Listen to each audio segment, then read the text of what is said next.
amigos do canal Estudos Espíritas por Angélica e Ricardo.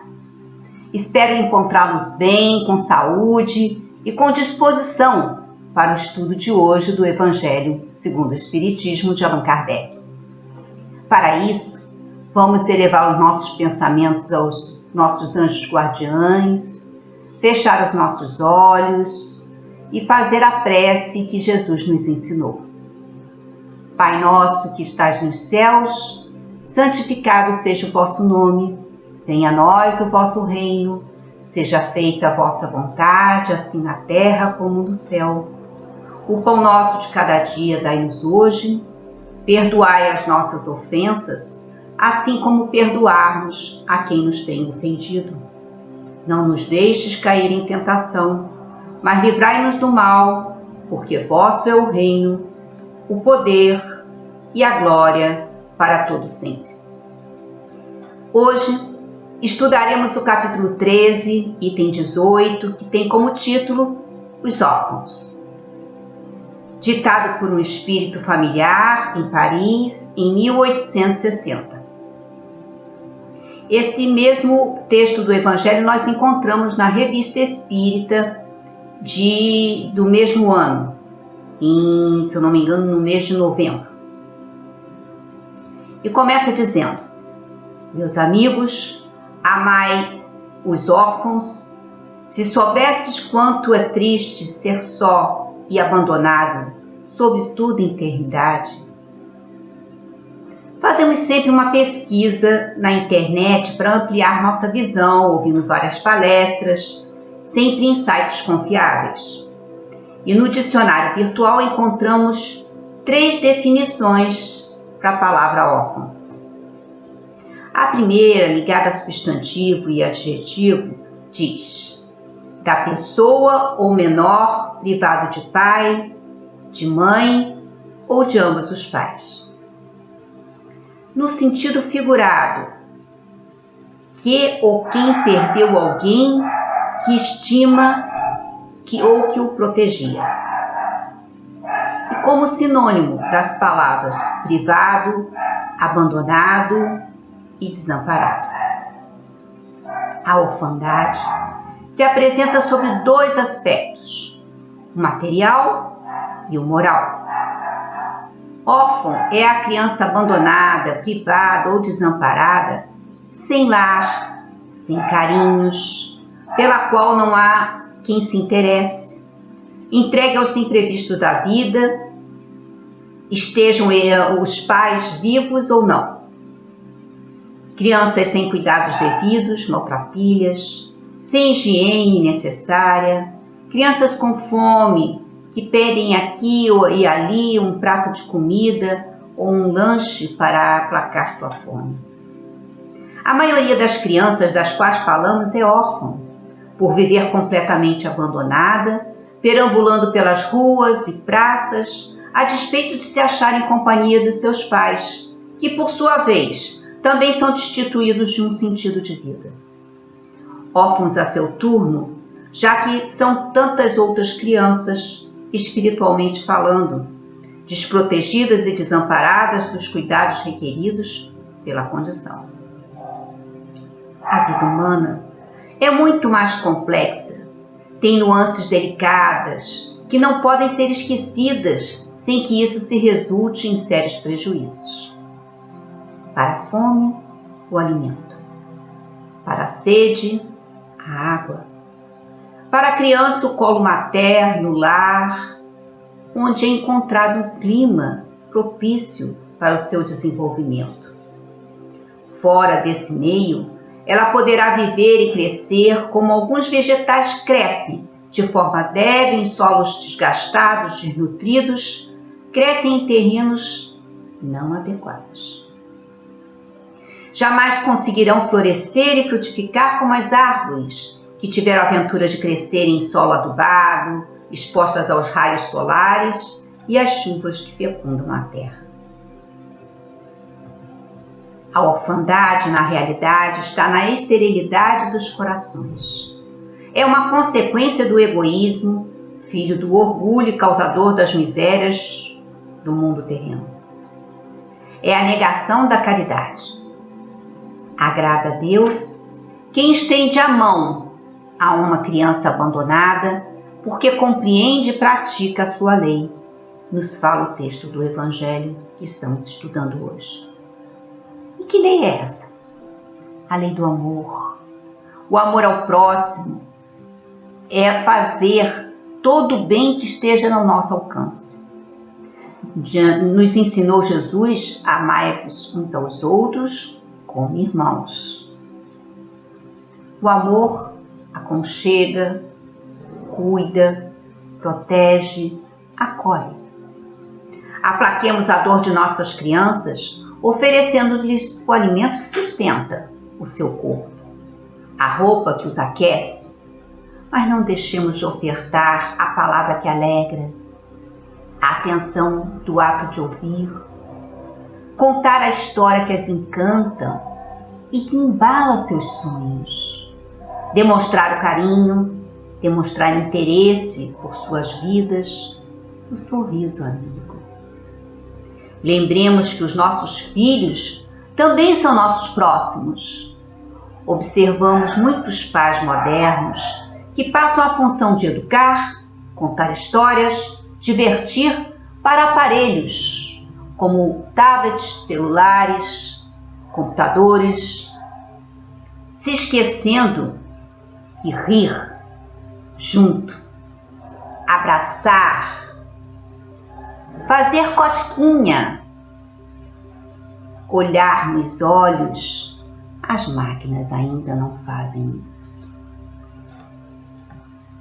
Não deixemos os nossos parentes órfãos do nosso carinho e da nossa atenção, pois estes gestos também são caridade, seja em que idade for.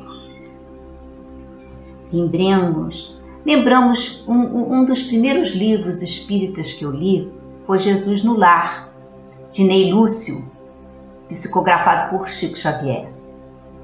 E eu lembrei de uma historinha que fala de orfandade. Comentavam os aprendizes que a verdade constitui dever primordial acima de todas as obrigações comuns. Quando Filipe afiançou que, a pretexto de cultuar-se a realidade, ninguém deveria aniquilar a consolação. E Jesus, tomando a palavra, contou atencioso. Devotado chefe de família, que lutava com bravura por amealhar recursos com que pudesse sustentar o barco doméstico, depois de desfrutar um período de fartura, viu-se pobre e abandonado pelos amigos de uma semana para outra. O infeliz não soube suportar o golpe que o mundo lhe vibrava no espírito e morreu. Entregue a si mesmo ao pé de 6 filhos, jovens, a valorosa viúva enxugou o pranto, reuniu os rebentos ao redor da velha mesa que lhes restava e verificou que os moços amargurados pareciam absolutamente vencidos pela tristeza e pelo desânimo.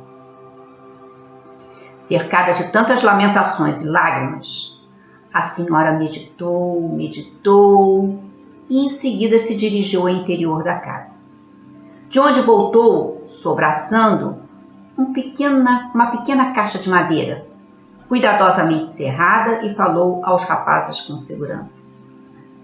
Meus filhos, não nos achamos em tamanha miserabilidade. Neste cofre, possuímos valioso tesouro que a providência paternal lhes deixou. É a fortuna capaz de fazer a nossa felicidade geral.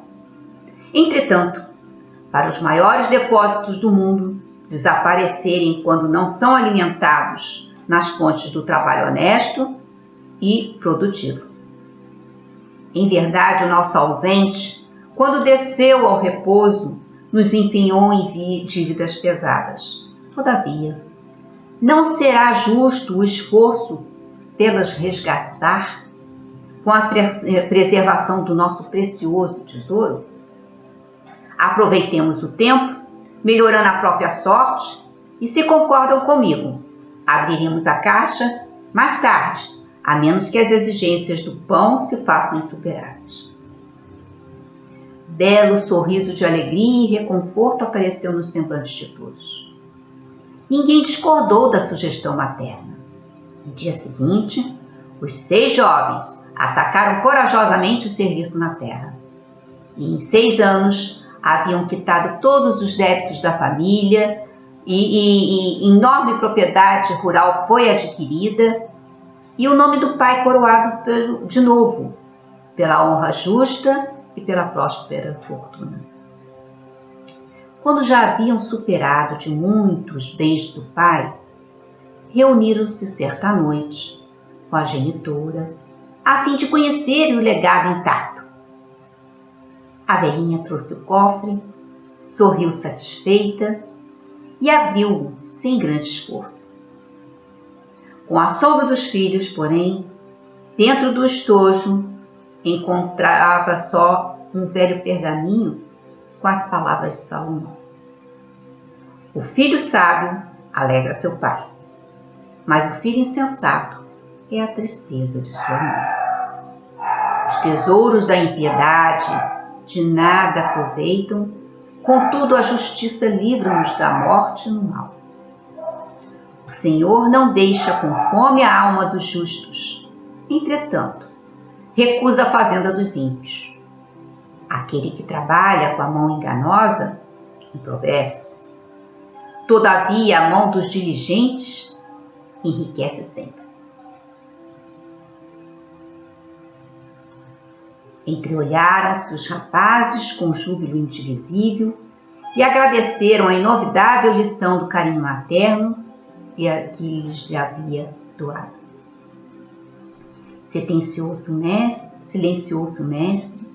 sobre a expressão de contentamento e curiosidade dos discípulos. Fim da ligeira pausa, terminou sentencioso. Quem classificaria de enganadora e mentirosa esta grande mulher?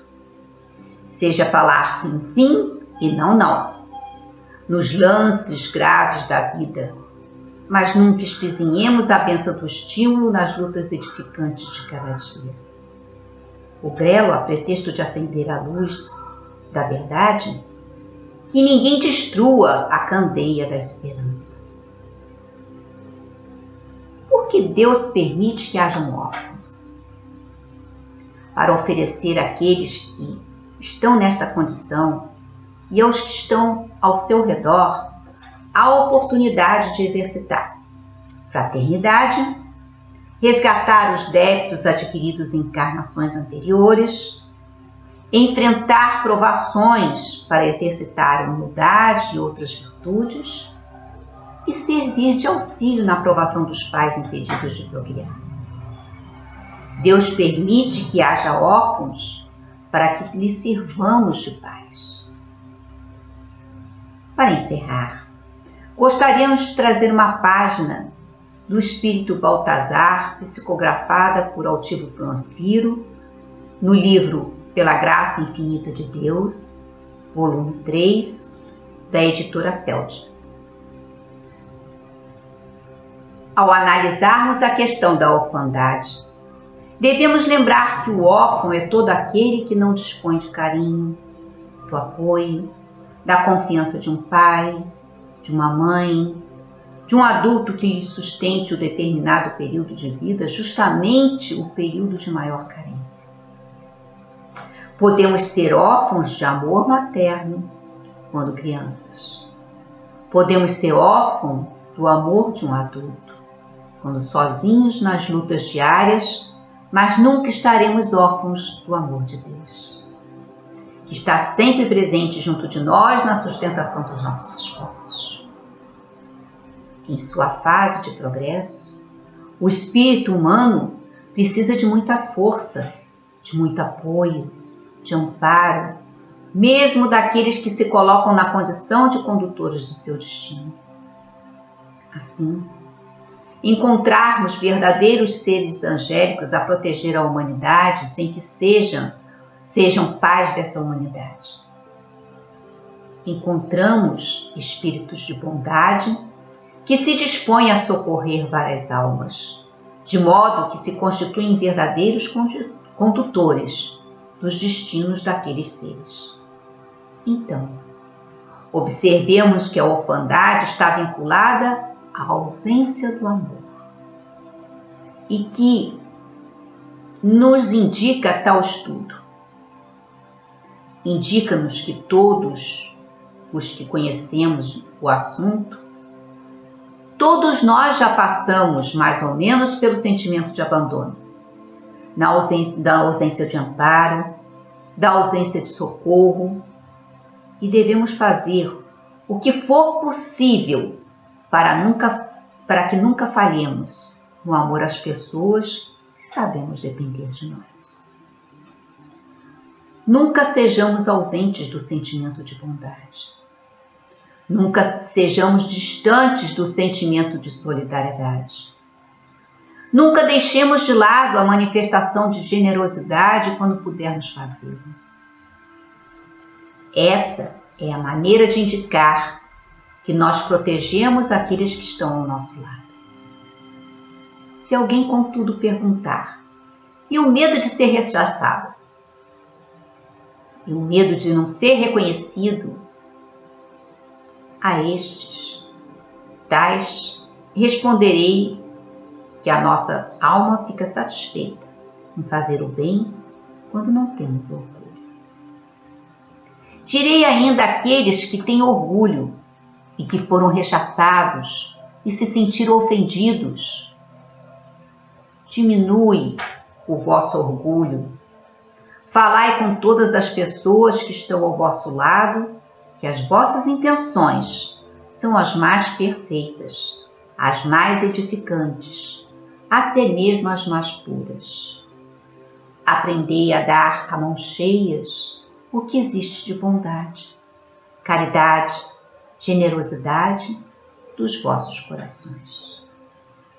Aprendei a fazer isso, não temais nunca não serem reconhecidos por aqueles que vos dirigis. Basta a consciência tranquila de cada um. Basta o sentimento real de solidariedade e amor que cada um possui na sua vida de relação. Quando tantas vezes somos convidados a abençoar aqueles que estão ao nosso lado. Façamos, não os deixando órfãos do amor de Deus, tampouco do amor que lhes possa dedicar. Elevai os vossos corações, se quiserem fazer isso. Aprendei que o sentimento é fruto de elevação. Geralmente, quando uma criatura tem amor no coração para doar a alguém, afastando a orfandade dessa criatura, já está a caminho do equilíbrio, da elevação e da paz. Já pensa com elevação. Que Deus e Jesus ampare, conforte, oriente e sustente a todos. Assinado Baltazar. Agora, vamos vibrar para o nosso planeta, que passa por tantas crises de sentimentos como egoísmo, ganância, orgulho e ignorância. Vamos vibrar por hospitais, abrigos, presídios, locais onde haja guerras, ódios, rancores, traições. Vamos vibrar para que a paz, o amor e a fraternidade possam suplantar todas as paixões vis. Vamos vibrar para as religiões que possam motivar a humanidade a ser mais solidária. Vamos vibrar pelos nossos parentes, amigos, por aqueles que têm algo contra nós. Vamos pedir licença para vibrar por nós mesmos e deixar uma vibração para onde ela se faz mais necessária. Vamos agradecer aos bons espíritos que nos permitiram e estimularam a fazer esse estudo. Vamos agradecer a Jesus que nos trouxe o seu Evangelho de luz. Vamos ser gratos ao Pai Maior, que tudo providencia para a nossa felicidade e plenitude. E eu quero agradecer a você que vem nos acompanhando neste canal. Se gostou, tem o seu joinha, clique no sininho, faça o seu comentário ou crítica e estaremos juntos na próxima quarta-feira a partir das 8 horas da manhã.